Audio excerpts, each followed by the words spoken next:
दोस्तों, कैसे हो सब दोस्त? ठीक हो, खरीद से हो? तो अज असी आए हैं एक पिंड का जंगल है एक ना पाकिस्तान और इंडिया के लास्ट वाले जोड़े गाँव ने उन्होंने एक ना करीब तरीन बिल्कुल एक जंगल है, उधर असी आ रहे हैं। मैं बच्चे जा रहे सन कॉलेज, तो मैं सोचा कि क्यों ना पुरानी यादां ताज़ी की जान। कभी कभी असी भी इस साइकिल दिखाओ ना, मेरा कैमरामैन तो साइकिल दिखाएगा कि असी ऐसे तरह ही साइकिल से बैठ के, जिस तरह बच्चा बैठा होया है, असी दो तीन लड़के बैठ के बड़े ही अच्छा वक्त सी, बहुत ही ज़बरदस्त वक्त सी। असी ऐसे तरह ही साइकिल से बैठ के स्कूल जाते थे।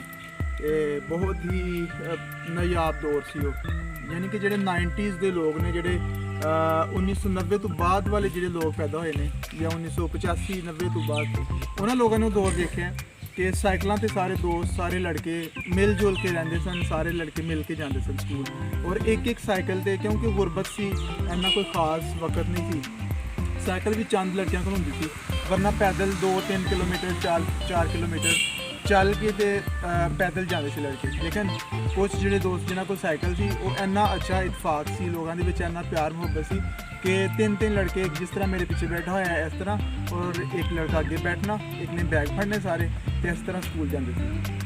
हूँ मैं जा रहा था अपने रोड तो दी इस साइड भी मैं जा रहा था, मैं देखा कि एक ना लड़का जा रहा है साइकिल पर ना, ये लड़का जोड़ा है साइकिल पर जा रहा सी, तो मैं उन्होंने क्या, मैं कि तू मैंने साइकिल दे, तो मैं ना पुरानी कुछ यादां ताज़ा कर लिए।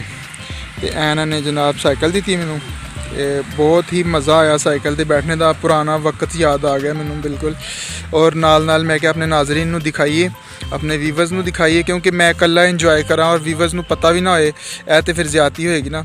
इस वास्ते तुहाडे वास्ते मैं रुकिया और इस लड़के नू नाल लैके मैं कि मैनू साइकिल दो, एक तो मैं झूला लवां साइकिल ते, साइकिल चलावां, पुराना वक्त याद आए, और दूसरा तुहानू जंगल दिखाइए। इत्थे मैं कल खड़ा सा, तो इस जगह पर ना खरगोश सी एक, वो मैं लाइट मारी रात को, मेरी गड्डी की लाइट वजी, तो वो खरगोश रुक गया। लेकिन जैसे मैं नीचे उतरिया तो गायब हो गया। मैं बड़ा तलाश किया, इस सारिया जगह पर मैं तलाश करता रहा रात को खरगोश नू ना, लेकिन वो नहीं मैनू मिलिया। हुण सारे जोड़े दोस्त ने, सारे लड़के जा रहे सन, इन्होंने वेख्या कि भाई होरी ना वीडियो बना रहे हैं, तो असीं भी वेखीए नाल। तो इस वास्ते ना मैं जो तुहानूं दिखाने वास्ते रुकिया, तो जूम नहीं करना बस, ठीक है। इस तरह ना जो वक्त सी ना, जो ग्लिम्स है एक, यानी कि जांदा होया वक्त, जो बिल्कुल जो एंड वाले जो वक्त है ना, एंड वाला बिल्कुल सेम जो जांदा होया जो दौर है, बिल्कुल करीब तक मेरी आवाज़ आ सके, बिल्कुल जो जांदा होया दौर है 90s वाला, वो कुछ लोगों ने देखे। जो हूँ बच्चे पैदा होए ने, इन्होंने नहीं पता कि किस दोस्त कि दौर से साडा, क्योंकि मेरी भी 90s के बाद की पैदाइश है। इस वास्ते असीं लड़के मिल जुल के जाते थे स्कूल, और बड़ा ही मज़ा आता सी, बहुत ही इंजॉय वाली लाइफ सी, मिल जुल के रहंदे सी, एक दूसरे के नाल लड़ाइयाँ झगड़े नहीं सी हुंदे।